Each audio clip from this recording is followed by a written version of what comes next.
Thank you very much, Amanda. We're happy to be back with you all.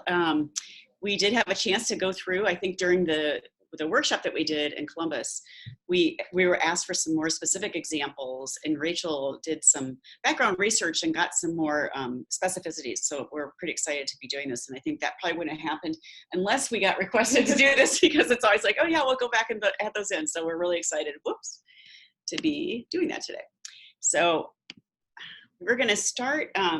We are not going to cover so much about the broad picture of Food Policy Council, as you all are very familiar with that, or familiar enough for this presentation. But for today, we're going to focus on how they work on systems thinking issues and how are groups embedding equity in their work.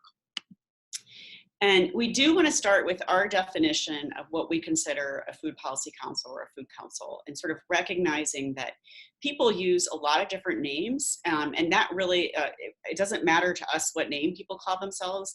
We think that sort of the key features of these groups is that they're bringing together stakeholders from various sectors, and they're trying to address a variety of food system issues, specifically through policy, but we also recognize that a lot of groups are doing program work and are, that is needed in their communities, and so there's certainly a great reason to be doing that, and that they're developing a lot of partnerships with groups, which also affects the work that they're able to do in their larger area and region. We also like to kind of put out there what we consider public policy or policy in general. So we start in the middle of the circle, and the institutional and organizational policy is also considered policy, and it also has the potential of really shifting the food system for your region depending on the size of the institution. So we like to call that out as kind of the core part of policy. Then we look at sort of local, state, tribal, federal, and international policy. And for people in the agricultural community, international policy is especially important. The recent tariffs would be a great example of how international policy affects what people are able to do in their with their own food production, in terms of if you're an agricultural producer, and sort of pricing and things like that. So, but we also look at laws. People tend to think of policy being really just more legislation. We think of those as the definitions being much broader. It can be laws, regulations, permits, economic decisions, line items and budgets, trade agreements, and then statements of intent, just resolutions or executive orders. The second definition, or the third definition we're going to talk about, is what is a system? And when you think of, people often conflate like systems thinking with the food system. And so we want to make sure to just give that distinction early on so people will understand, it's easier to understand what we're talking about. So this is the definition of a system as provided by Donella Meadows, who wrote a really excellent book called Thinking in Systems, if you're interested in learning more about systems thinking. And it really is just a set of elements or parts that are organized in a particular way, interconnected. You're looking for patterns or behaviors, and that produce a characteristic set of behaviors that are classified as a system's purpose or function. Oftentimes I'll hear people, it's very similar to like the socio-ecological model. The difference would be is that you're looking at the relationships among all those different parts, and socio-ecological model doesn't really do that as much. So that's where another distinction to consider if you've heard of the socio-ecological model or use that in your work. There are two ways to think about systems. One can be just you as a person. How do you want to hone your skills to become more of a systems thinker? Systems thinking is when you're, as an individual, it's a process, and when you're taking a broad, holistic, long-term perspective of your work, and you're looking at the linkages and interactions among the different elements. We have this great sheet that we can provide to you afterwards, and we're using some of these elements throughout the presentation. It's about 12 things on how to become a systems thinker. It's actually from a high school curriculum on systems thinking that I highly recommend. It's really, I use their materials a lot. It's very easily to digest. And then when you think about it from a perspective as an organization, how do you, or an entity, a group of individuals could be, how do you take a systems perspective? And that means your work is involving a focus on the whole picture again, and not just a single element. And even if you can't, like I often say, people think, I can't do everything in the system. And that's totally true. You cannot. It's not, and the purpose is not to overwhelm you to think that you have to take action in all these different areas, but it's to be aware of the bigger context of which in which your action is taking place. So if you're focusing on a particular topic, you're not just looking at what is that topic going to do, you're also looking at what's happening around that topic. What's the context around it? What do I need to understand about how people are behaving and interacting with this? And what is that? What do we learn about it from a policy perspective? And so there's a lot of variety of ways you can do it. It doesn't mean you're going to try and influence all of those areas, but it is to kind of develop an appreciation for the interaction among these different components. And then when you think about from a disciplinary perspective, like you're oftentimes and I look from a food policy council perspective, you're bringing in people who have a very different perspective. So it can be lived experience perspective, it can be a professional perspective. So really looking across disciplines. You don't want to have just any one type of person in that group. It's really important to look at it from transdisciplinary. So what are the benefits of using a systems approach?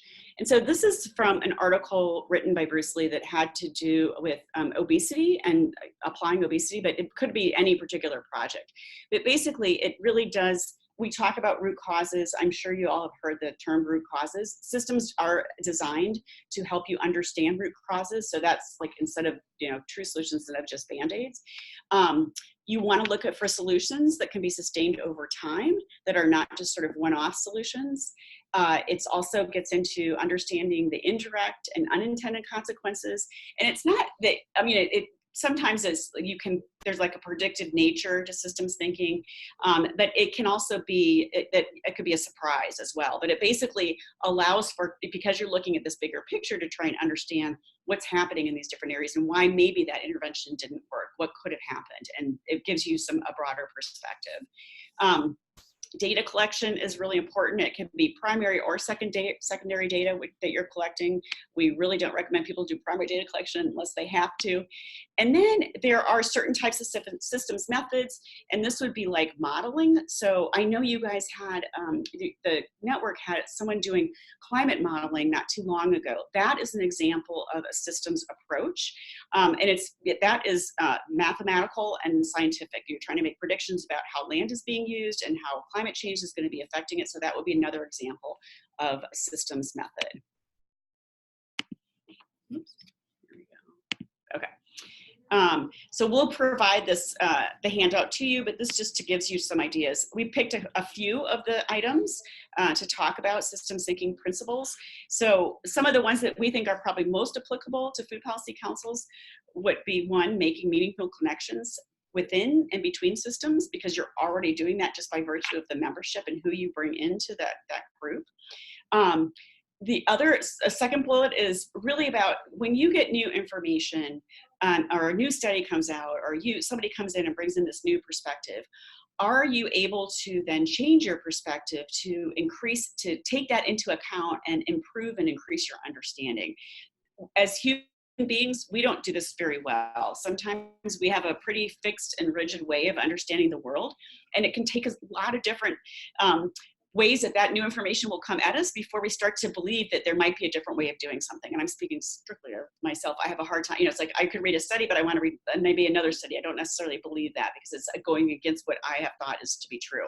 So it's really just like being able to shift people's thinking with new information.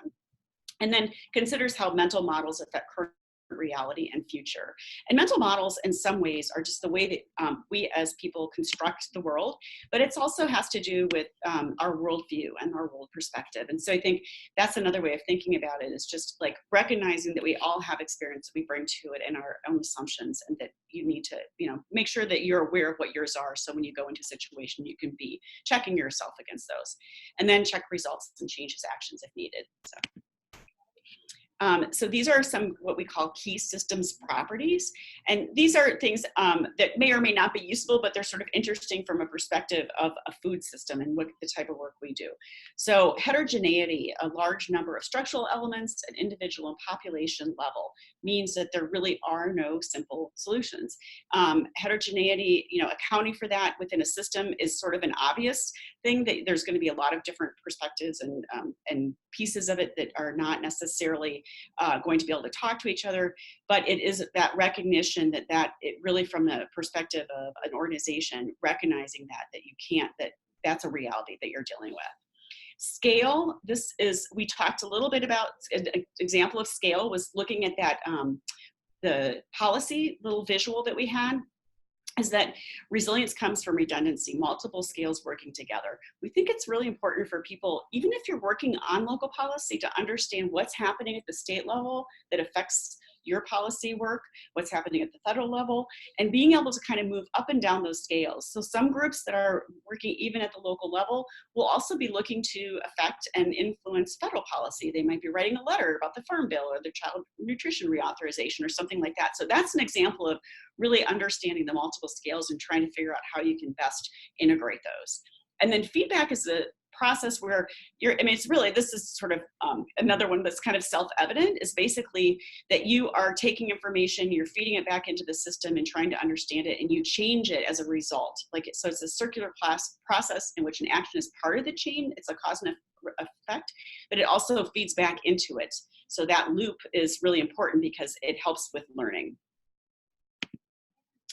And so those are all what we call kind of the systems, all the different systems thinking, some different models. And this is the food system, the bigger, the larger, and the food system lends itself to taking systems properties and systems thinking and systems understanding and applying it, because it is a very complex system to be understanding. So if you only looked at, so if you just look at the middle bar where it talks about farm production, it goes all the way from farm input supply down to the consumer on the right-hand side, that's really more of a supply chain.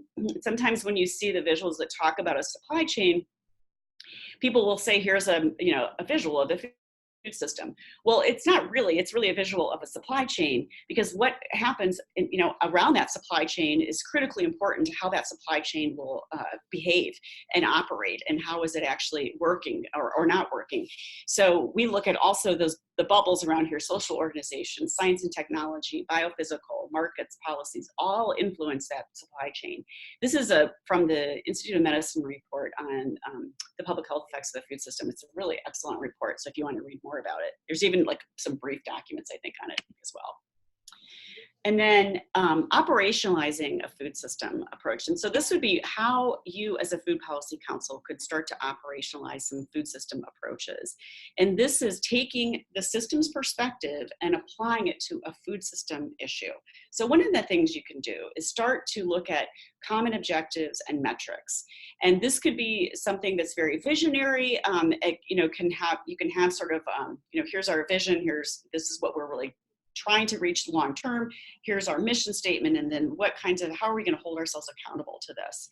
I think one of the ways a council does this really well is that you aren't going to do this on your own. Councils aren't going to go off and just say, oh, we're going to collect all our own original data, or we're going to be responsible for these metrics. This really has to be done in partnership with the members, because all these different organizations are collecting different metrics and are interested in different metrics, but they all contribute to this larger goal of a food policy council. So think about this as the common objectives and metrics as a place where all the participants and members can be active in this space. Aligning and creating supportive government policy and regulations.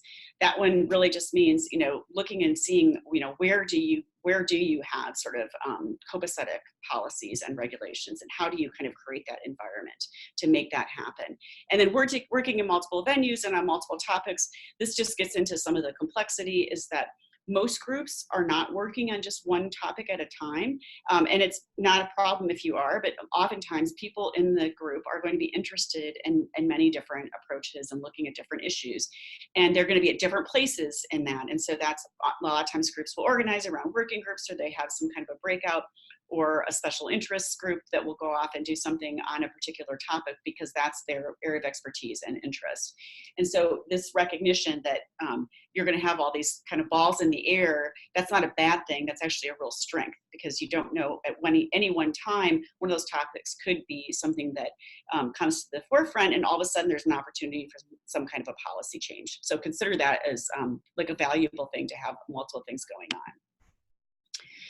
Systems practices for food policy councils. This gets into some more specific examples. So it's encouraging comprehensive approaches to solving food system related problems. This is different from like a coalition model where you're all going people join a coalition and they know that they're all going to be working on this one particular topic and they're buying into that topic being important. This is really looking at multiple issues. Targets the root causes of a problem in their policy work.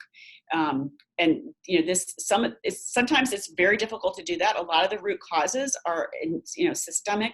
It can be labor issues, it can be employment, it can be education. So don't think if you're not doing that root cause right now that you're not doing good work. You are. It is really, you kind of move into that spectrum, and I think it takes years to get to that place. So don't feel like that's where you have to start. It can be really hard to start out trying to get your policy, build your policy capacity in something like a root cause. In making decisions about programs or policies, considers how it involves all these different sectors or domains, we call them sometimes. So health, environmental, social, economic. And some of this, again, is not, you're not necessarily collecting hard data on this. This can be part of the discussion and just the thought process that you go through. Is that, what's that going to mean? If we work on something like this, what will that mean for these particular areas? Is this going to help with some of those problems? Some of this is just through discussion and, discourse with your different members and getting people to come in who maybe know more about a topic than anyone on the council to talk about it. And you can see how it is integrated to the work of the council. And then collaborates on projects or policies with partners, not working directly on food system issues. So this could be anything from racial equity, housing, transportation. We see more groups working on anti-poverty campaigns. And so those are all that we would consider ones that are not necessarily food system specific, but have a direct bearing on ability for a food system to improve itself. A few more of these in terms of system practices. We talked about the common objectives, so we won't go into that. Looking for information about and analyzes current policies, policy environment, and opportunities for advancing it. So that, again, can just be as a group, you're kind of going through that process. And this gets into how do you decide what things you want to work on? Are there particular topics that rise to the top because of something that's happening in the next several months? There could be a larger policy issue that's happening that you want to respond to. But it is just this idea that you're trying to kind of keep a scan on what's happening. Reflects the racial, economic, gender, and ethnic diversity of the community. And I think the other piece that's good to know about systems is that the more diversity in most systems, the more resilient those systems are.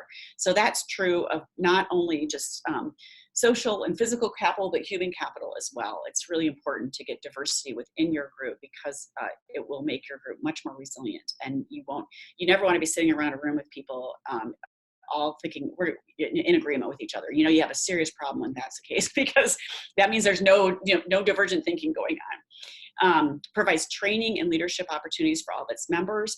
And this is just a recognition that people come in with very different experiences, and this is that participating in something like this can really help to build their skill set. And if they're interested in doing more advocacy, you want to make sure that they feel comfortable. They could do more play more of a leadership role. You want to make sure people have training and they feel comfortable doing that. So don't put them in a situation where they're not doing, they don't feel like they're ready, but instead look at ways that you can build the capacity of your membership overall. And then monitors the advocacy process and adapts its approach based on outcomes. And this gets back into, again, feedback loops. So trying to kind of keep track of those things. And if the group itself isn't, then maybe there's a group where it's more of a coalition model and they're paying greater attention, but they're bringing that information back to the council. So it's not necessarily to make more work for yourselves, but think about ways that you can get that information. Just going to walk through a couple of examples of groups that we know that have worked, been very deliberate, I would say. They kind of decided we want to work using systems principles and using systems thinking, and so what's that going to mean to us? So Toronto is one of the oldest food policy councils in the world, and it has been around, I don't know, since the 90s, I believe. Yeah. And they recently, they've been doing systems type work, but they've been much more explicit about it in the last few years. And so they're taking their charter and their strategy and really coming up with these common goals and objectives. They have a relationship they look at, how they interact with the city. They are in the public health department, but they also have a relationship with all these different divisions in city government. And so that becomes an important piece of their work, that they're developing those. They have a food justice working group that has been working explicitly on inequities in the food system and how they can start to rectify some of those. And then they have an action research agenda, which looks at things that could be potentially scalable or replicable. And you kind of test these things out on a smaller scale before you roll them out. And that actually is also like a systems thinking, is that you don't have to do these large projects where there's a lot at risk. You can start out on a smaller scale. Mother Hubbard's Cupboard is in Indiana, but I don't remember where in Indiana. Is it Fort Wayne? Yeah, I forget the city or town. But it's actually not a food council. It's a food pantry. We just like to highlight the systems thinking that they've been doing. And they actually, they submitted to the council, the photo contest and won. And so this is how we learned about their work. But they have been around for a long time and really started shifting their focus because they realized that what they were doing was not really addressing root causes. And so they started doing more around advocacy and policy work. And they also started this farm hub stand where pantry patrons can sell their products. So it's somewhat of a small income generation opportunity.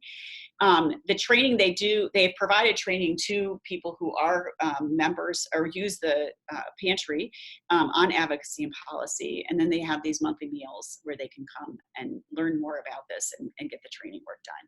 So they did some voter registration from these hub dinners.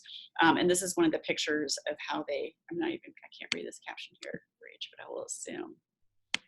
Oh, they were learning about how the Indiana Assembly. So how policy is made. Yeah. Right. So for a lot of people, that could be a really great opportunity because maybe they know, bits and pieces of how policies happen, but they don't really have the overall picture. So, consider that your Food Policy Council members will have things they want to learn more about, and you can be a great place to be doing that.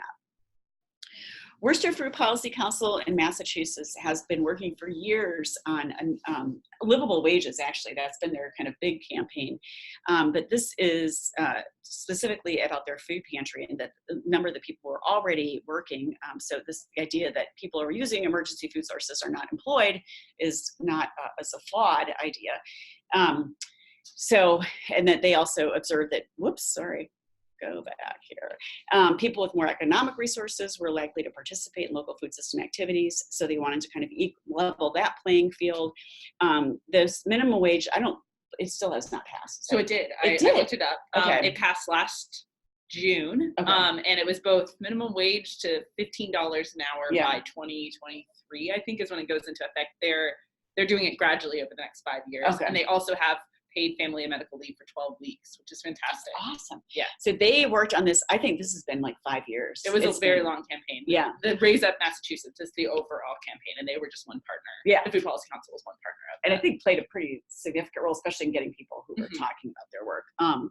So they did lobbying, public action, collecting signatures, and hosting community forums, which was, this is kind of a great way where you don't have to be it doesn't have to be your particular issue, but you can look and see who's working on some of these more core root causes and figure out ways to participate in those. And these are just examples. So like Worcester Food Policy Council does many other projects too. So they're using a systems lens to work on one issue here, but they're also working on many other food systems issues. Yes. And now we're going to go into some examples in how councils are elevating equity and community leadership. And some of these we talked through at the workshop, but we've also incorporated several more and also have incorporated Kip Holley's theory from his book, and I will, Principles for Equitable and Inclusive Engagement. We've actually incorporated these more throughout the entire presentation. So we'll dive into that. But first, I also wanted to call your attention to a resource that I recently learned about. It's kind of hard to find online. So we'll share these slides with you afterwards. And I also can share this, this link. But this is a resource.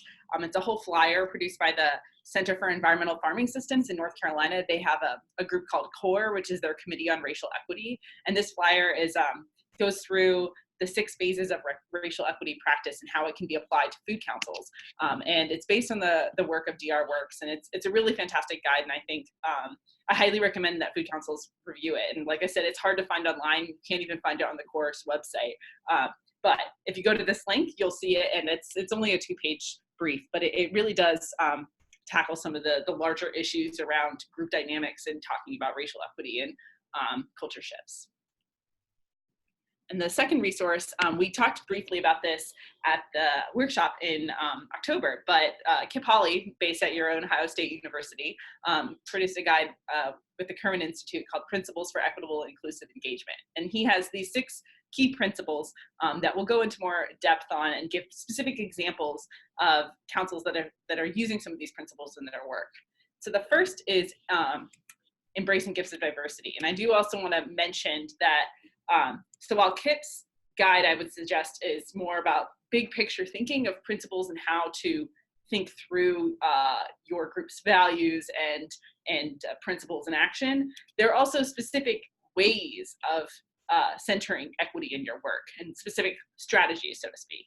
So internally within your structure, or how you're training your council members in race and equity issues, hosting specific events or discussions, changing specific types of programs you're working on, providing leadership development opportunities for the people most affected by food systems inequities, and also changing the intention of your policy outcomes to specifically address equity issues. And one thing that Kip points out in his guide is that there's an importance in identifying your equity principles, and that's different than just the strategies of how you're implementing those principles. And a lot of people, when they're talking about equity issues, jump straight to the strategies. How can we change our meeting structure? How can we change our internal structure? But Kip argues that you really need to change your entire framework of values before you can even get to these specific strategies. So while we'll be talking through strategies in this presentation, I also encourage you to think through and do some reading and really talk through your values as a group when it comes to talking about equity and inclusivity.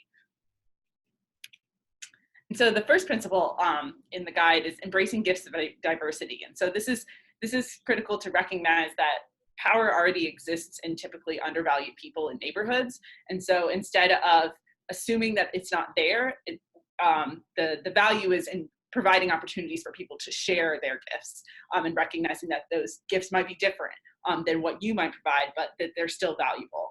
And value those gifts at all scales of engagement, including informal leaders. So instead of just assuming that the presidents of organizations will know everything, making sure that finding community leaders on the ground who might not have fancy titles but might actually be doing a lot of work, that is really important, and recognizing that those lived experiences provide a lot of insights even if they're not formally recognized. And another important component of this is that the strongest networks are those where membership changes, and that community members and participants can be taking over leadership roles. And so trying to provide opportunities for active leadership is critical. And this is actually a systems thinking element that Anne went through as well. So as you'll see, a lot of the principles of equity also correlate with systems thinking practices, and that this is not like a discrete. Complementary. They're complementary. Yeah, they're not discrete concepts, so to speak. And so 2 examples we're going to highlight. The Mississippi Food Justice Collaborative, they reorganized their organization and also partnered with several other organizations to define 5 key values that are undergirding their work. And racial equity is at the top of those values, along with economic and environmental justice, ethical leadership, and healthy communities. So again, getting to Kip's point about not just focusing on strategies, but really getting to your values and where you define equity as part of those.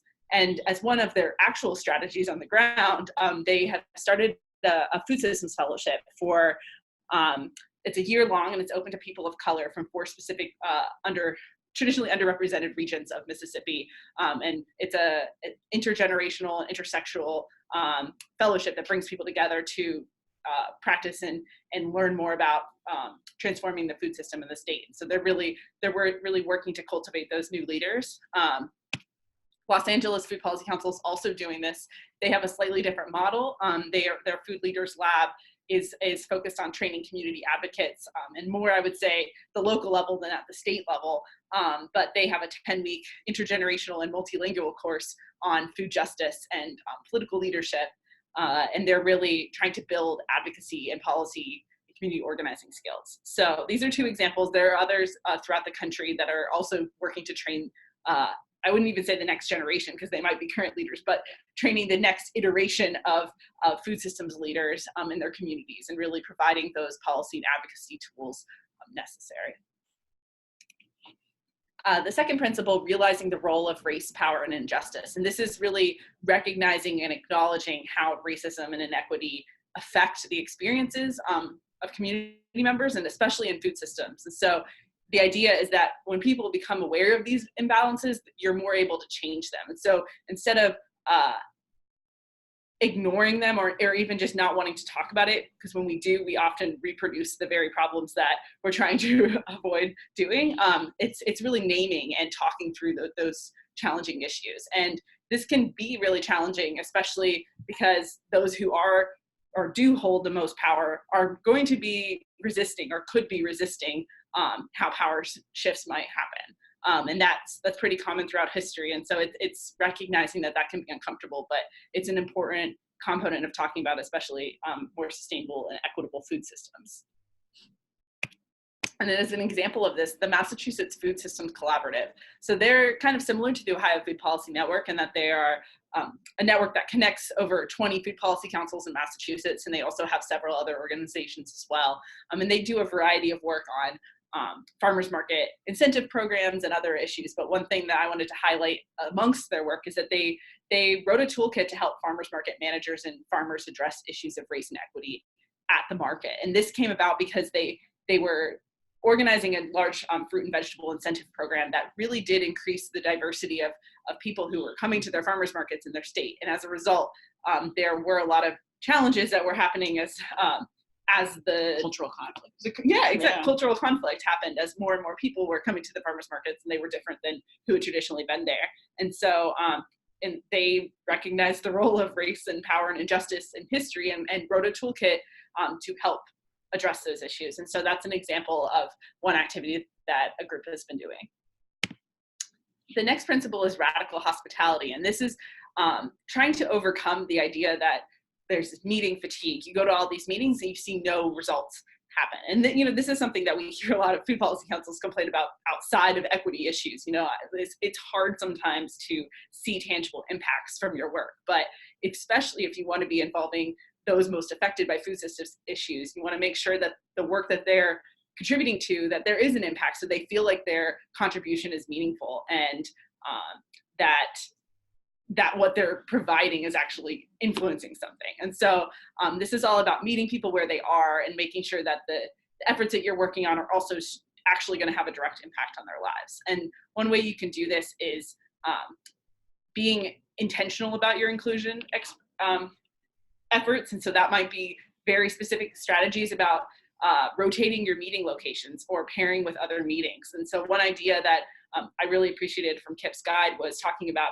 hosting meetings when other important meetings are happening. So for instance, if there's a school open house happening, could you have your food council gathering adjoined to that? Because if you're trying to target people who are busy and who have kids, that might be a good target audience. Now, maybe you have a totally different segment of people that you're trying to engage with, but meeting them where they are instead of having them come to your meetings at a different awkward time in the evening or even during the workday, which can be really hard for people who have jobs. So it's all about trying to find how you can make it easy for people to participate, but also make them feel like their participation is valuable.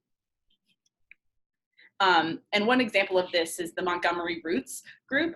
They were originally called the River Region Food Policy Council, and I'll leave it to one of their leaders who talked about why they changed their name. And so here's a quote: "People are so wedded to saying it's food policy when the average person's super turned off by that terminology. And when the former leaders were doing food policy listening sessions, they had a self-selected group of rich white people. But when I do food turn-up events, I get lots of different people." And so the food turn-up is kind of their, it's not the name of the organization Montgomery Roots is, but it's the way that they advertise their efforts, and particularly their community food assessment, which they also explicitly focused on including and improving the lives of Black residents. And as you can see, this is an example of their food turn-up report flyer. And I mentioned this in the workshop, and I wanted to include the actual picture of it here. You can see on the one side, they give some stats and context to what's in the food turn-up community food assessment report. But on the other side, there's the football game schedule for 2017, and just meeting people where they're at. They recognize that that is a very important aspect to their culture in the river region of Alabama. And so they provided a really useful piece of paper for them. So hopefully people would take the flyer because of that and maybe learn more about food insecurity and other issues in the community food system of that region. The next principle is trust building and commitment. And it's all about when people do see that change, they're more likely to stay involved. And so providing those opportunities for people to provide their experience, especially those who have been undervalued, and helping make sure that those commitments are carried through so that you build trust through your actions. And an example of this is rotating leadership at meetings. And so inviting those who aren't often in positions of power to take leadership roles in meetings. And we have a great example from one of our advisory committee members, Lorraine Husband, who was leading a group of I don't actually know what it was a county health, I think it's their county health listening sessions.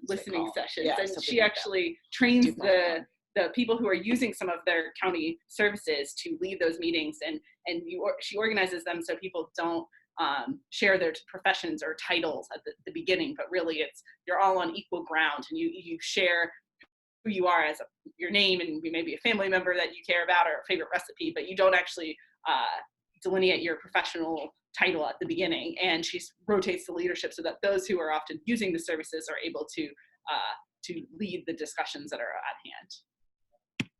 Another example is the Baltimore Food Policy Initiative. The resident food equity advisors, we discussed these briefly in Ohio, but these are representatives from all 14 city council districts in Baltimore who were selected to participate in this initiative. And so this initiative came about because the Baltimore Food Policy Initiative has another group that is tends to be more professional organization heads and doesn't necessarily reflect those who are actually living and experiencing the issues that the Food Policy Initiative wants to work on, food insecurity and other food access issues. And so the goal was actually to have the resident advisors be people who are reflecting their community and reflecting the racial and socioeconomic diversity of the city. And so they influence and advise the initiative's work, and some of the outcomes of this program have been a $250,000 annual appropriation to develop and implement a corner store strategy, which came out of one of the projects that they were working on. They've also replicated the program in the city's housing department because it's been so successful in the food system realm. And we've also heard that several of the people who are participating as resident food equity advisors have received support from the Baltimore Food Policy Initiative staff to help them with grant and job applications. So it's also building the next round of leaders and helping provide them opportunities. And lastly, honoring dissent and embracing protest is another key principle. And as Anne mentioned, the importance of diversity and resilience. One of the strengths of diversity is recognizing that there's an importance in having dissent and difference, and so if we're not all the same, the divergent opinions can help lead to more productive conversations, and they can actually strengthen our civic engagement by offering alternatives and raising tough questions. And so if we don't have those dissenting voices, it can make it hard to know how to change what we're doing if we don't know what people are actually thinking. And so one example of this is Pioneer Valley Grows. They created a racial equity working group within the Food Council. The council is actually currently dissolved right now, but we still think this is a great example. And so they actually hosted a regional forum on immigration, food access, and land access. And these are tough issues that, especially if you're talking from a variety of perspectives, you're gonna encounter dissent and you're going to encounter disagreements. But I think it's really critical to highlight how these issues are interconnected, and really taking a systems lens to do that brings to light the equity issues, but also brings to light just how when we're talking about immigration policy, we need to be talking about food systems too. And here's another example from actually from a quote that somebody I interviewed as part of my dissertation, and I thought it was a good example of the dissent that happens in food councils, but why it's important to still talk through. And so this person said, we've been syncing up our work, but how do we actually take a position on something? So we've updated the urban agriculture zoning code, which is a real success, but that wasn't controversial. So when there was paid sick leave legislation in the city, it was difficult because we count amongst our membership some restaurants that were opposing the bill. with no clear decision-making structure, we weren't able to make any advance beyond education, information sharing. And one thing that I want to highlight is that while this person was frustrated because they felt like they hadn't done anything as a result of it, I do think that having a space where restaurant owners and labor advocates can talk through the implications of paid sick leave and how that will impact the food system, that is a really important value that the Food Council is providing to the community. And so as much as she felt like education and information sharing wasn't doing much, I think just having a space where there's people who have built up relationships over time and hopefully have come to recognize each other as humans, and then can start, engaging in more difficult discussions, that's still a critical aspect of Food Council work. And so just wanted to highlight that. And lastly, adaptability to community change. So communities change over time, and we need to be able to adapt. And so we have to sometimes forego our comfort in feeling like we're secure and we know what's happening, and give up some old roles for new ones. And so, for example, many meetings are confined to procedures, vocabulary, and emphasis of a specific charter, but that might no longer be suitable to the current community that you're in. And in the case of food councils, we know that this happens. I mean, about a third of our councils in our directory have changed their structure over time. And this is because they realize for one reason or another that their current structure doesn't necessarily work for what they want to, the current purpose, yeah. Exactly. And so as one example, the Pittsburgh Food Policy Council, they were originally embedded in an extension office, and as a result of many different conversations, they are no longer part of that. I think they're now embedded in city government, right? Or no, they're nonprofit. Nonprofit? Yeah. But as part of that restructuring process, they wanted to intentionally change how they recruited members, and so they actually, instead of having a very hierarchical engagement or hierarchical structure, they started a supporting member, collaborating member, and steering committee member. And so supporting members might not have as much time or effort to commit to it, but still want to be part of the council's efforts, whereas collaborating members actually do still get a vote and are expected to participate in working groups, but they maybe don't have as much of a role as steering committee members. But basically the idea was that they wanted to make a more equitable process for engaging in the council, and this was reflecting the community's desires for change. All right, so those are all of our examples. Hopefully, for those of you who attended in October, we provided some new examples that you weren't aware of, and for those who weren't, hopefully this was a good overview without some of the workshop elements. But if you have specific questions on some of the examples or just broader questions, feel free to ask them. Or comments. Or comments, yeah. And I can go ahead and allow everyone to talk. So I am giving everybody permission if they would like to ask a question directly. If you have an older version of Zoom, it may not allow you to. So you can just submit your question through the Q&A box and I'll go ahead and read it. So I'm working on that right now. So you all still have to unmute yourself, but you do have permission to talk. Yeah, I think this is a new feature. We're learning something, Amanda. We didn't know you could do that on this platform. Normally we do it. A few people I think I have to promote to panelists to allow it because they have that old version. So I'm just going to go ahead and do that. So it might look a little strange, but.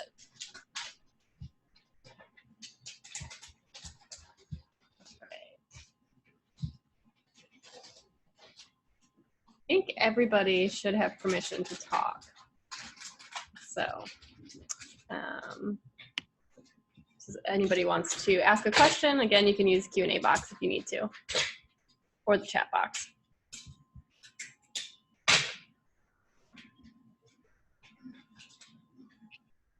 Hi, Michelle, can you hear me? I can hear you, Michelle. Oh, great. Thank you so much, Anne and Rachel, for your work here and at the summit. Just broadly speaking, for the statewide work that we're doing and just our coalition, I guess, if you had any thought, I would be interested if you had any thoughts about how. Michelle, I think you cut out. You may have muted yourself, Michelle.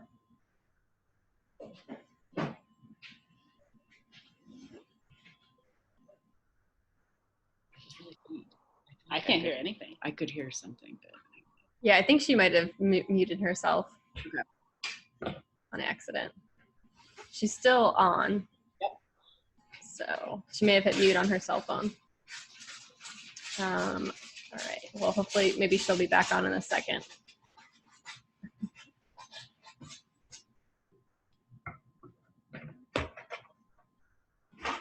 Any other questions until we give Michelle another minute, see if she can get back on?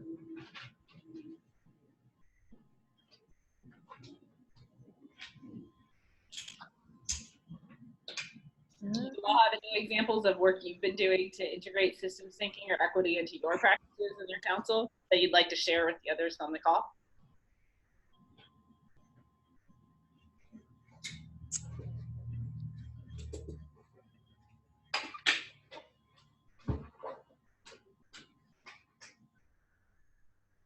No? All right. I guess it was such a good presentation that there's just no questions left unanswered. Well, Michelle, if you can hear us, we're sorry. We hope you can connect again. But thank you, Anne and Rachel, for doing this follow-up for us. So this is recorded and it'll be archived and it'll be sent out through the listserv so people can access it. And I know you guys had mentioned you'll send the PowerPoint that has all the links in it. And so we're super appreciative that you have chosen to spend even more time with us. I think you're the closest friends of the Ohio Food Policy Network. So We're honored to be the closest friends. We love but again, thank you guys. And then, yeah, this will be sent out soon. And everybody have a good New Year. Happy holidays. And we'll see you in January. Thanks, Amanda. And thanks, everyone. Thank you.